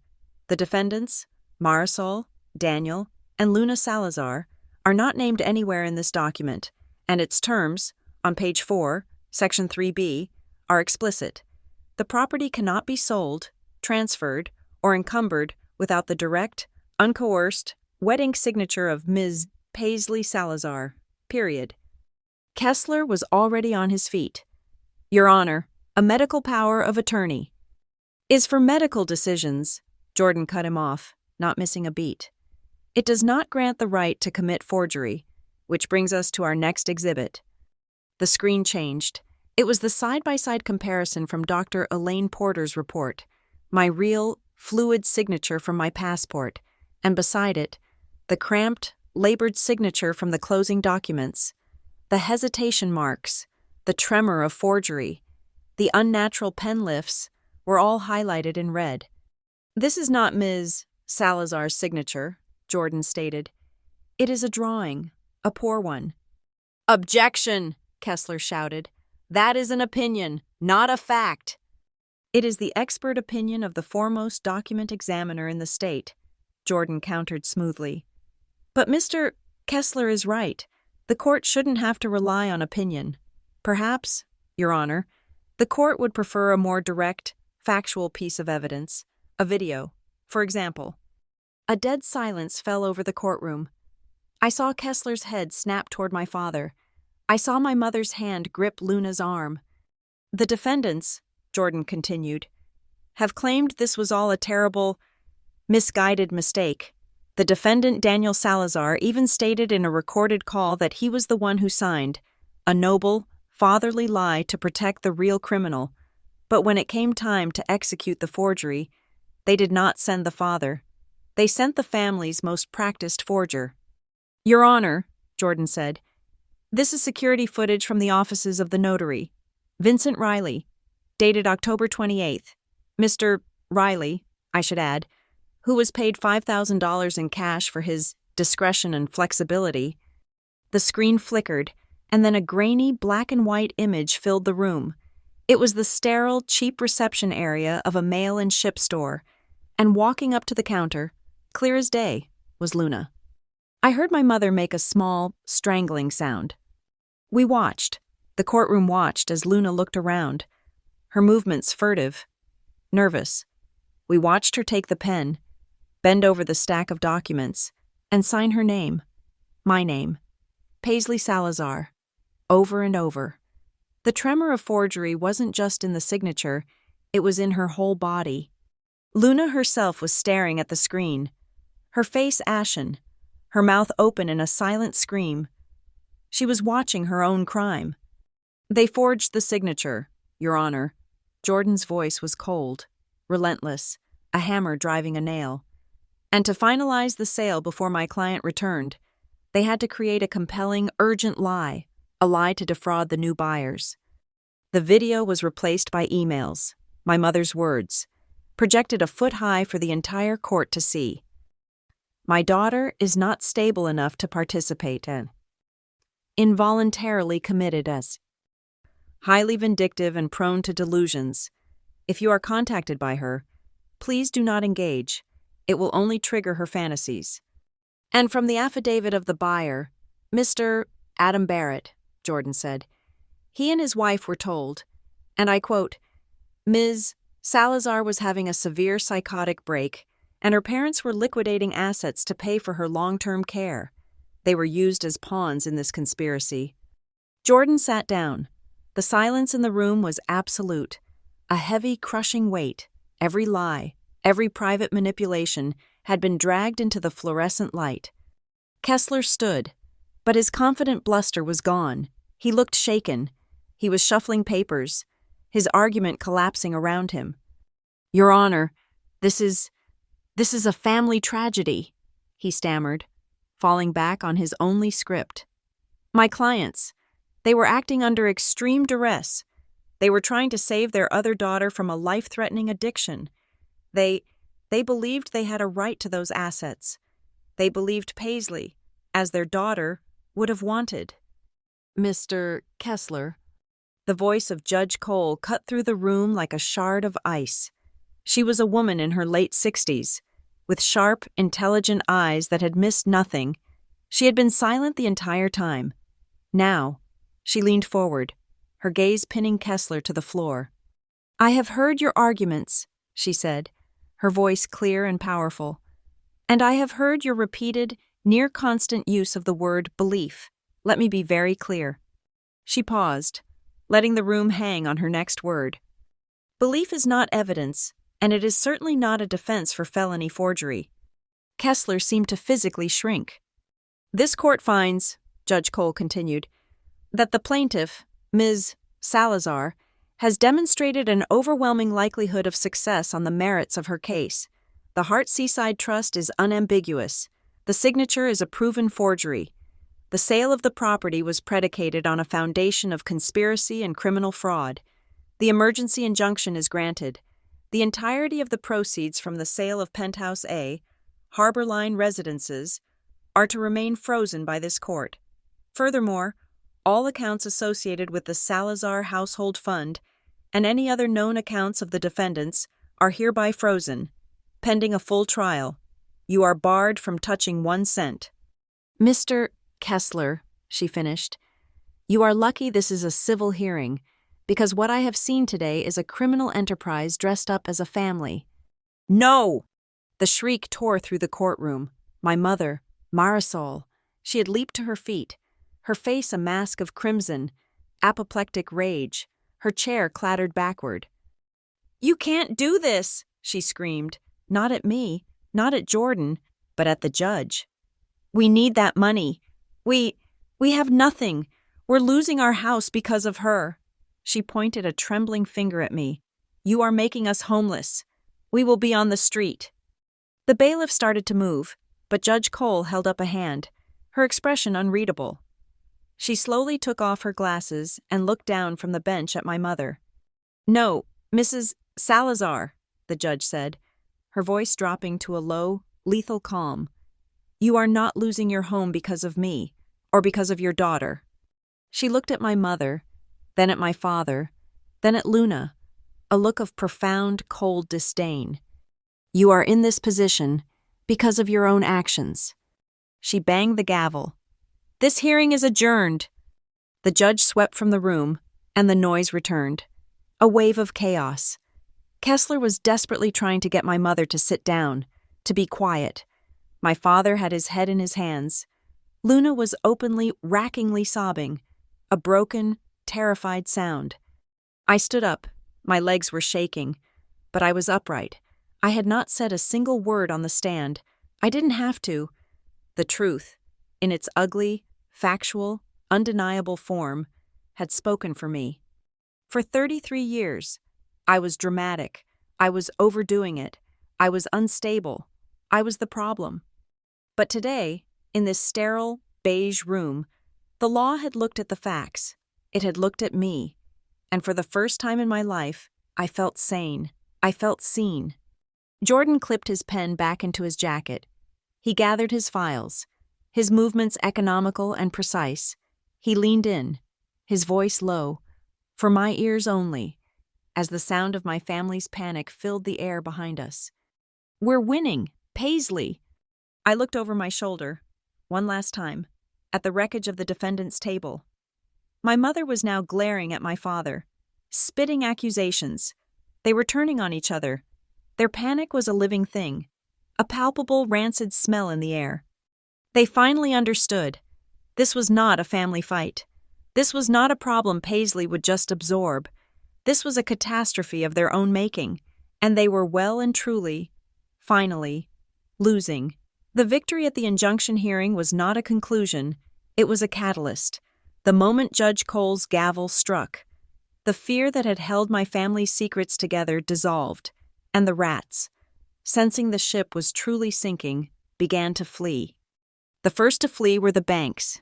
In complying with the court's sweeping freeze order, they did not just lock the accounts we knew about, they followed the digital trail.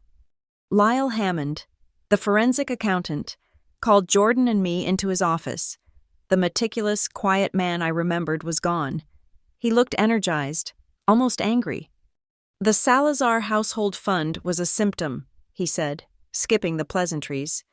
The disease was deeper. The bank's internal audit cross-referenced your parents' joint filings.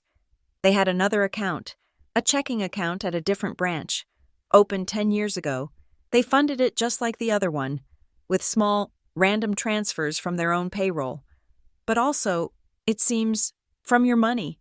They just called it family savings. Another slush fund, Jordan said. A lifestyle fund, Lyle corrected him, and he put the statements on the overhead projector. This was not a secret fund to pay off Luna's gambling debts. This was their vacation account. I saw the withdrawals, line by line, a ledger of the life they had been living behind my back, financed by my labor. I saw $4,700 for a couple's anniversary retreat to Cancun. 2 years ago, I had sent them a gift basket. They had used my stolen money to pay for the flights. I saw a steady stream of charges at high-end department stores, purchases that aligned perfectly with every time my mother had complimented one of my designer bags, only to show up with a similar one the next week, claiming she'd found an amazing deal. I saw a down payment on a new car, not for them, for Luna. It was a graduation present, they'd told me, for her finishing a 2-month certification course. They were not just suffering under the burden of their chaotic daughter, they were actively rewarding themselves for the trouble, and they were using my success as their bonus pool. This, Lyle said, his voice hardening, is the part that matters. He pointed to a single, large wire transfer from 6 months ago, $20,000. This one didn't go to an online casino, Lyle said. It went to a firm called Apex Risk Solutions. Apex isn't a bank. They're a high-end collections agency, the kind that major sports books and private lenders use when a client is severely delinquent. The room was cold.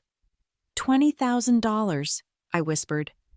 This single payment, Lyle continued, was wired from the Salazar Household Fund, your stolen $80,000.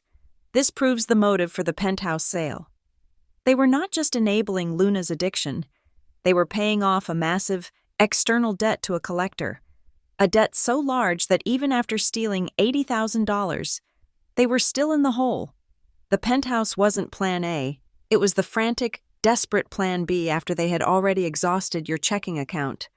This was the truth. Luna wasn't just in trouble, she was in danger, and my parents, in their panic, had decided that my entire future was the acceptable collateral to save her. The evidence now pouring in was no longer a trickle, it was a flood. Nadia Brooks, the realtor, sat for her official deposition.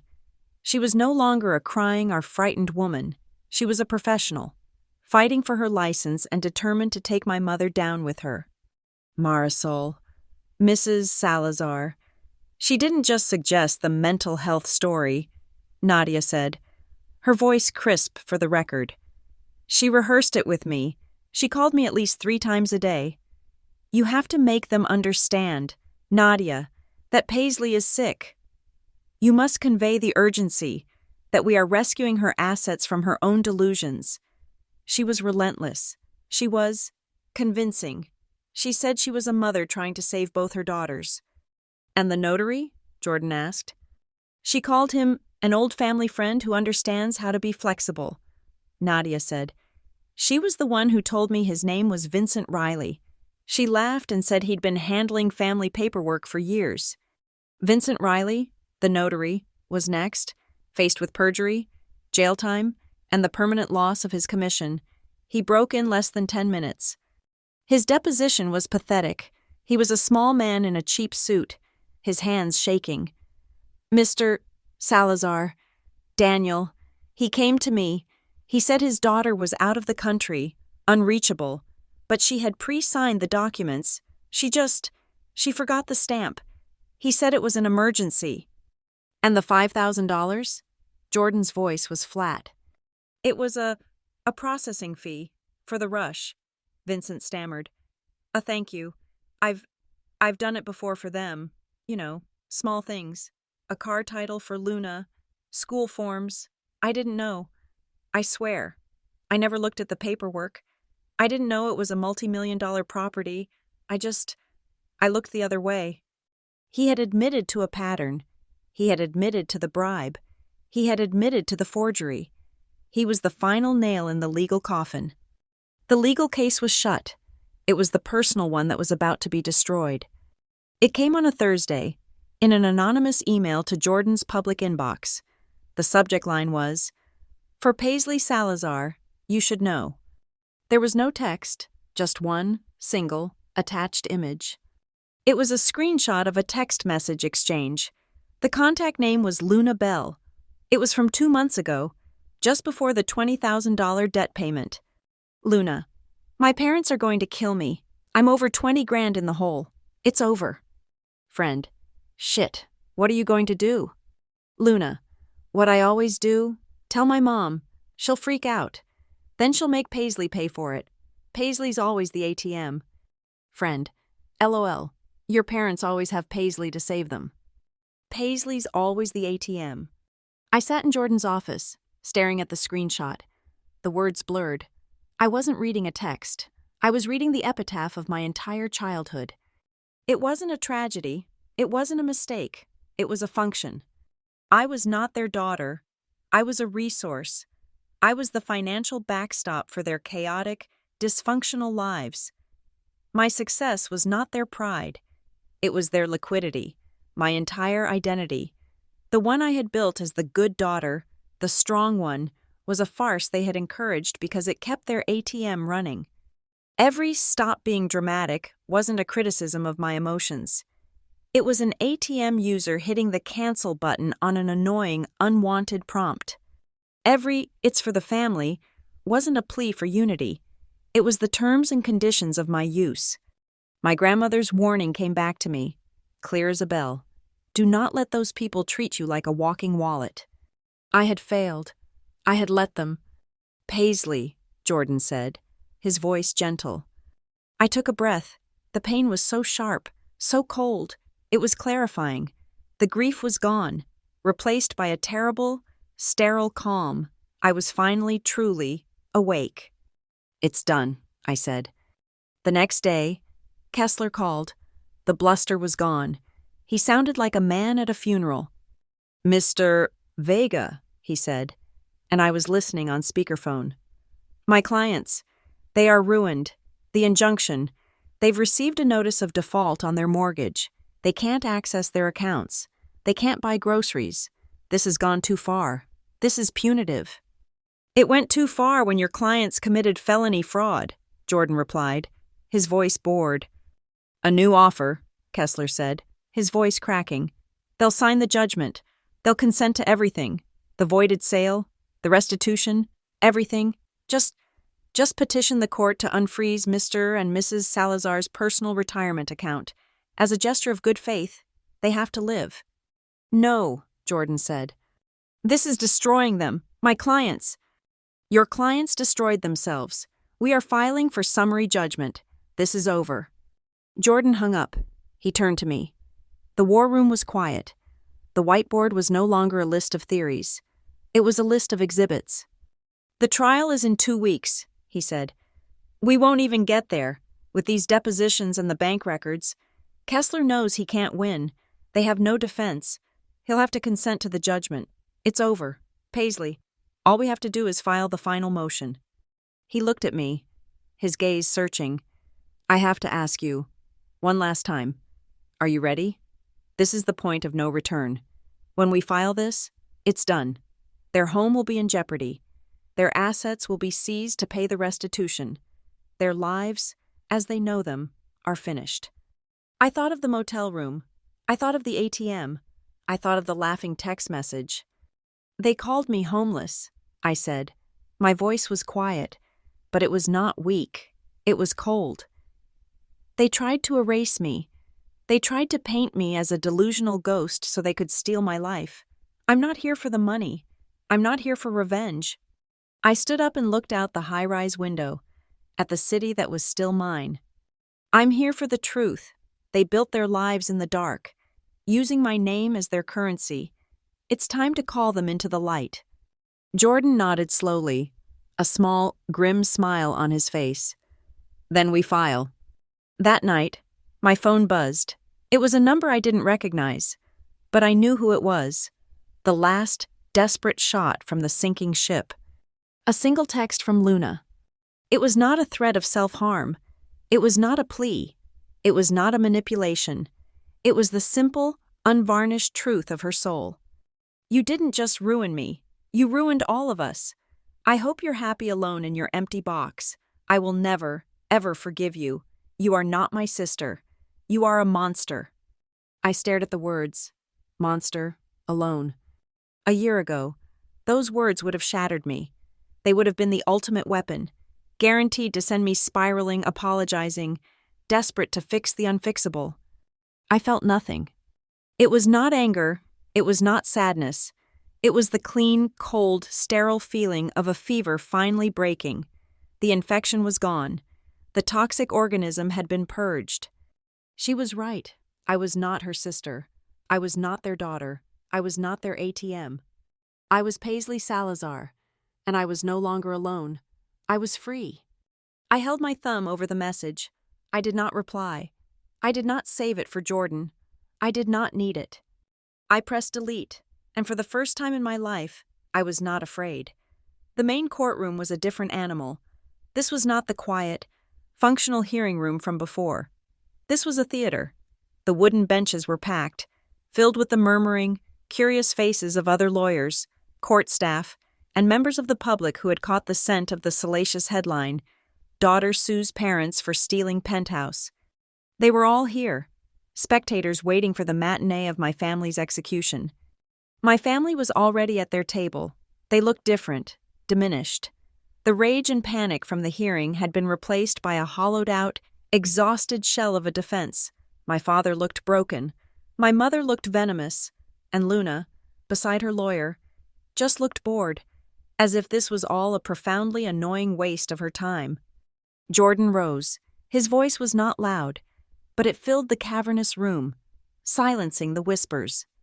"Your Honor," he began, addressing Judge Cole, who was presiding over the full bench trial. Over the course of this trial, the defendants, through their counsel, will attempt to paint a portrait of a family in crisis, a family making desperate, misguided choices out of love. He paused, turning to look at my parents. They will be lying. This is not a story about a family dispute. This is not a tragedy of misguided love. This is the final documented chapter of a decades-long financial conspiracy. This is not a case about a family. It is a case about a long-term criminal enterprise that funded its operations by systematically, secretly, and illegally targeting the assets of one person. He pointed, not at me, but at the empty space beside me. A person they believed they owned, a person they treated not as a daughter, but as a financial instrument. He turned back to the judge. The evidence will show this was not a dispute, it was a crime, and the defendants committed it. He sat down. The room was utterly still. I was the first person called. I walked to the stand, the sound of my own footsteps echoing. I swore the oath, my voice clear and steady.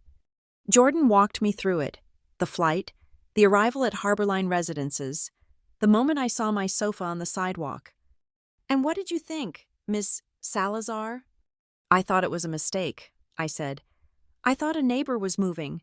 I could not, in my wildest imagination, comprehend that my family had done this." "And then you received a text message?" "Yes," I recounted it for the court. "From my mother. It said, Welcome to the real world, you homeless girl. A low murmur rippled through the spectators. And was this the first time they had taken money from you? No, I said. It was simply the first time they had taken everything. For 14 months, they had been secretly siphoning my salary into an account they controlled, to the tune of over $80,000. I told them about the pattern, the gaslighting, the drama, the overdoing it. I explained how every emotional boundary I set was reframed as a personal failing, an act of instability. I was not a daughter. I was the strong one, which was their code for the one who was expected to absorb the damage and pay the bills. Then came Kessler. He stood, his cheap suit doing nothing to hide his desperation. He was trying to build a defense on a foundation of quicksand. "Ms. Salazar," he began, attempting a sympathetic tone. "This must be very painful.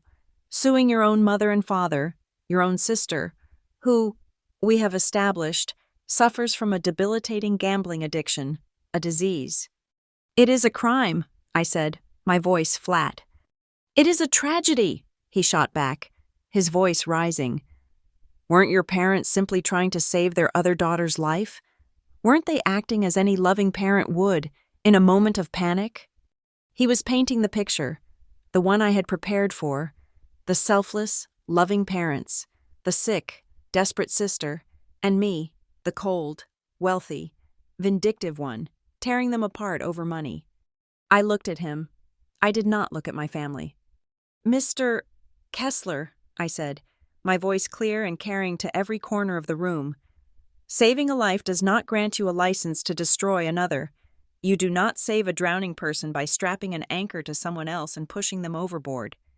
Kessler had no answer. He stammered, "No further questions."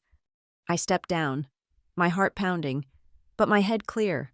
I had spoken my truth. Now it was time for the facts.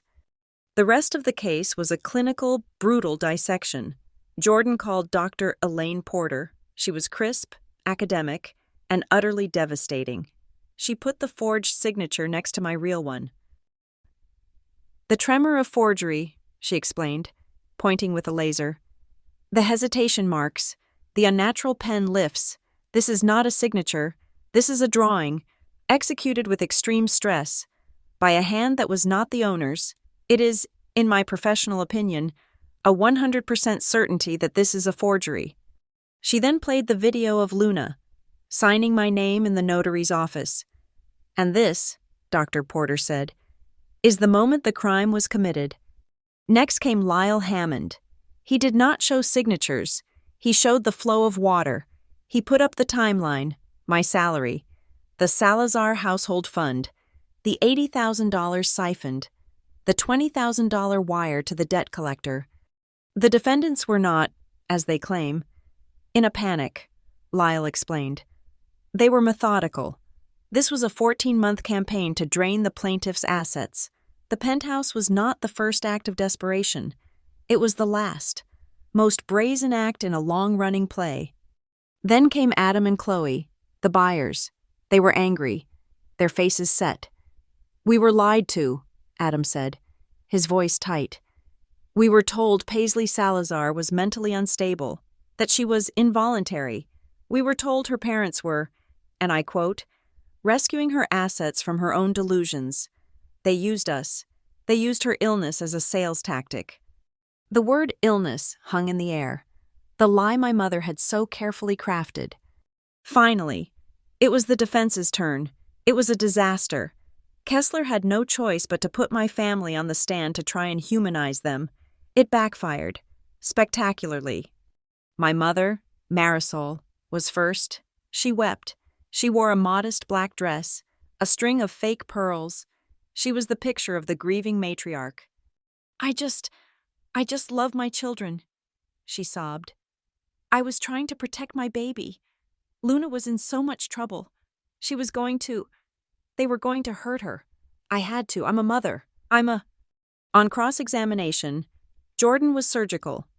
"Mrs. Salazar, when you wrote the email to the buyers, telling them your daughter was prone to delusions, was that the act of a loving mother?" I was desperate. "When you texted your daughter, Welcome to the real world, you homeless girl. Was that the act of a loving mother? I was angry she was being difficult. So you believe, as you stated in the recorded call we played, that you have a right to your daughter's assets? She has so much, my mother finally shrieked, the mask of the grieving mother shattering. We are a family. She should want to help. Why is she doing this to us? She was escorted from the stand, still weeping, but her selfishness had been laid bare. My father, Daniel, was next. He tried to be the peacemaker, the reasonable, broken man. I know we made a mistake, he said, his voice low, looking at the floor. This all got out of hand. But it's just money. It's just an apartment. It's not what's important. Family is what's important. So you believe, Jordan asked, that your daughter's home, her primary asset, was just communal family property? My father looked up, and in his eyes, I saw the deep, profound, and simple root of their entire philosophy. He did not see the crime. He was baffled by the consequences. It all would have gone to the family eventually. Anyway, he said, with a helpless shrug. A sound, a collective gasp, went through the courtroom. It was the single most honest and most damning statement of the entire trial. He had just admitted that, in his mind, my life's work was simply their retirement fund. Finally, there was Luna. She slouched to the stand, radiating a toxic, sullen anger. She answered every question with a one-word answer. Yes. No. I don't remember. Kessler finished, defeated. Jordan stood. He had only one question. Ms. Salazar, he said, do you believe you did anything wrong? Luna was silent for a long time. Then she looked up, not at Jordan, not at the judge, at me. Her eyes were filled with a pure, white-hot hatred. She had all the money, she snarled, her voice a low growl. It wasn't fair. She had everything, just sitting there, and I had nothing. I was drowning, and she wouldn't even throw me a rope. She's my sister. She's supposed to help. She had to help. She had confessed, not to the crime, but to the motive, to the deep, cancerous entitlement that had driven them all. Judge Cole had heard enough. She looked at Luna, then at my parents, then at Kessler. Mr. Kessler, the judge said, her voice heavy with a profound weariness. Your client seemed to be operating under the definition that helping and appropriation are the same thing. This court must conclude that they are not. She looked out over the room. The testimony is complete. The full, detailed, and devastating picture of a multi-year campaign of financial and emotional abuse is now clear to this court. The masks were not just off. They were on the floor. Shattered. My mother, the martyr, revealed as a selfish manipulator. My father, the peacemaker, revealed as a passive enabler who believed my life was his to spend. And my sister, the victim, revealed as an entitled, remorseless predator. This court, Judge Cole said, will recess to review the complete evidence and render a final judgment. Her gavel struck the wood. The sound was like a gunshot. The room erupted in noise, but I did not hear it. I sat, still, at my table. My family did not move. They were statues, frozen in the white-hot glare of the truth. They had come here to be seen as victims. They had been exposed as the villains. The room was hot, the air thick with tension. The waiting had begun. The air in the courtroom was not just tense. It was thick, unbreathable, and suffocating. We had been sitting in the silent, packed room for 2 hours. My family sat at their table, a trio of statues. They did not speak. They did not look at each other. They were 3 separate islands of ruin, waiting for the tide to wash them away. All rise. The words cut through the silence. We stood as one, a mechanical, jerky motion. Judge Cole entered, her face as unreadable as it had been when she left. She sat, adjusted her microphone, and looked down at the documents in front of her. The entire room held its breath. This court has reviewed the complete testimony, the depositions, and the extensive financial and digital evidence presented in the case of Salazar v. Salazar, et al., she began, her voice a calm, powerful instrument that filled every corner of the room. It is rare, she continued, looking up from her papers to gaze across the room, that a case is so utterly, overwhelmingly clear. It is also rare that a court must witness such a complete and catastrophic failure of familial duty. I saw my mother flinch, a small, involuntary jerk. The defendants, Marisol, Daniel, and Luna Salazar, have been proven, beyond any reasonable doubt in the mind of this court, to have engaged in a multi-year, systematic conspiracy of financial and emotional abuse, culminating in an act of felony fraud. Therefore, she said, her voice rising in finality, this court renders the following judgment. My heart was a fist, pounding against my ribs. On the sale of the property known as Penthouse A, Harborline Residences, is hereby ruled null and void, predicated as it was on criminal forgery and fraudulent misrepresentation. The title is to be immediately and fully restored to the plaintiff, Ms. Paisley Salazar. I took a breath, a real one. Jordan's hand, resting on the table, did not move. 2. The defendants are found jointly and severally liable for the full restitution of all funds illegally appropriated from the plaintiff. This includes the $80,422 from the Salazar Household Fund and an additional $32,100 from the Family Savings Account for a total of $112,522 plus interest. My family's stolen vacations, their car, their deals, all of it, quantified and called to account. 3. Given the calculated, malicious, and willful nature of the defendant's actions, specifically the campaign of defamation designed to paint the plaintiff as mentally unstable for their own financial gain, this court finds that punitive damages are not only warranted but necessary. The court awards an additional $300,000 in punitive and emotional distress damages to the plaintiff, Ms. Paisley Salazar. Paisley. A sound, a low, strangled cry came from Luna. She had clapped her hand over her mouth. 4. The proceeds from the voided sale, currently frozen by this court, shall be used to first make the plaintiff whole. The remaining funds shall be returned to the defrauded buyers, Adam and Chloe Barrett, who are encouraged to seek their own damages from the defendants.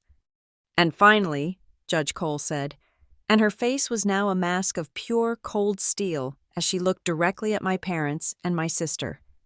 The evidence presented in this civil trial, including verified forgeries, admitted bribery, documented conspiracy, and systemic financial crimes, is so significant that this court has a moral and legal obligation to act.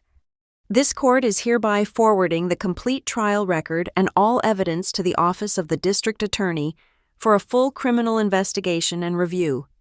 The words, criminal investigation. The gavel struck the wood. The sound was a bomb. My father fell. He did not slump. He fell forward, his head hitting the defense table with a hollow, sickening thud. My mother screamed. It was not a word. It was a primal sound of animal terror. Luna was not moving, her eyes wide, catatonic, staring into the abyss that had just opened beneath her. Jail, my mother was whispering, over and over, as Kessler tried to help my father. Jail. They're going to send us to jail. No, no.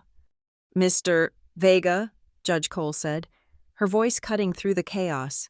She nodded to us, a sign of dismissal. Jordan touched my back. Let's go. We stood, I turned, and as we walked toward the heavy wooden doors, I felt every eye in the courtroom on my back.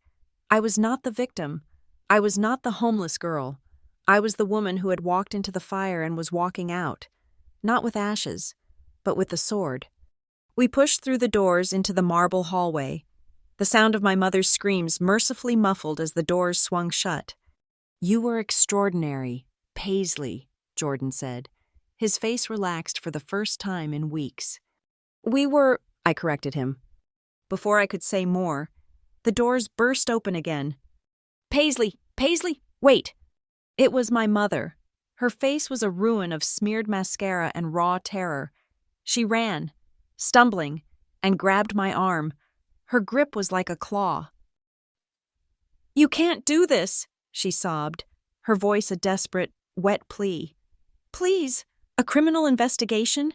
They'll indict us. They'll take your father. Please, Paisley, tell them to stop. Call them off. We'll do anything. I'm sorry. I'm so sorry, okay? I'm sorry." I'm sorry. The words she had never once said, now being spent like cheap currency to save herself. I looked down at her hand on my arm. Then I looked into her eyes. There was no remorse. There was only fear. "If you ever wanted my forgiveness, Mom," I said, my voice quiet, "you should have started by not trying to destroy me." I pulled my arm from her grasp. "You destroyed us!" a voice roared. My father was there, leaning on Kessler, his face ashen, his eyes filled with a broken, pathetic hatred. "This entire family. You tore it to the ground. All for a building." I stopped. I turned to face him fully. "I didn't destroy this family. Dad," I said, the words clear and final. "I just turned on the lights. You were all living in the dark, and you thought I'd be your shadow forever. I exposed what was already rotten." A small, shaking figure pushed past him, Luna. Her face was white, her eyes vacant, a ghost in a cheap suit. "Paisley," she whispered. It was the first time she had used my name without a sneer in a decade. "Paisley, please, one last time, just help me. Don't let them send me to jail. I'll pay you back. I'll get a job. I promise. Just help me. Save me one last time." This was the plea, the one that had worked my whole life, the one that had cost me $80,000, the one that had cost me my home, the one that had almost cost me my sanity. I looked at her, my sister, the black hole that had consumed my family, and I felt nothing. The strings were cut. The guilt was gone. "I can't save you, Luna," I said. "No one can. It's time to save yourself." I turned, and with Jordan at my side, I walked away from the three of them, standing in the cold marble hallway, the authors of their own destruction. I did not look back. I had the keys, the new keys. The penthouse locks had been changed at the order of the court. The buyers, Adam and Chloe, were gone. Their money returned, their deal undone. The apartment was empty. The storage company had not yet returned my furniture. The vast, two-story room, with its floor-to-ceiling windows, was a cavern of marble and glass, echoing with the sound of my footsteps. It was empty, but it was not broken. It was just quiet. My phone buzzed. It was a single text message from my mother. It must have been the last, desperate act of a woman who had just realized all her other lines of communication were severed. "I hope you're okay." 3 small words, the last attempt at manipulation, the final, pathetic knock on a door I had already bolted shut. I did not reply. I walked through the empty living room, my heels clicking, the sound of my own presence. I slid open the heavy glass door to the balcony. The city air, 30 floors up, was cold and sharp. The sun was setting, and the skyline of my city was igniting. A billion points of light, a universe of possibility. It was the same view I had loved for years, but it was different. I was different. I was not the strong one. I was not the dramatic one. I was not their ATM. I leaned against the railing, the cold metal solid against my hands. The city was spread out at my feet. I closed my eyes, and for the first time, I felt the truth settle into my bones, as solid as the foundation of the building beneath me. I whispered it to the wind, to the city, to myself. "I'm not homeless. I just found where I truly belong." Thank you so much for listening to my story. I'm wondering, where in the world are you listening from? Let me know in the comments so we can connect and share our thoughts. Please subscribe to Lila Revenge Stories and like this video. And if you want to support this channel, please hit the hype button so this story can be heard by more people.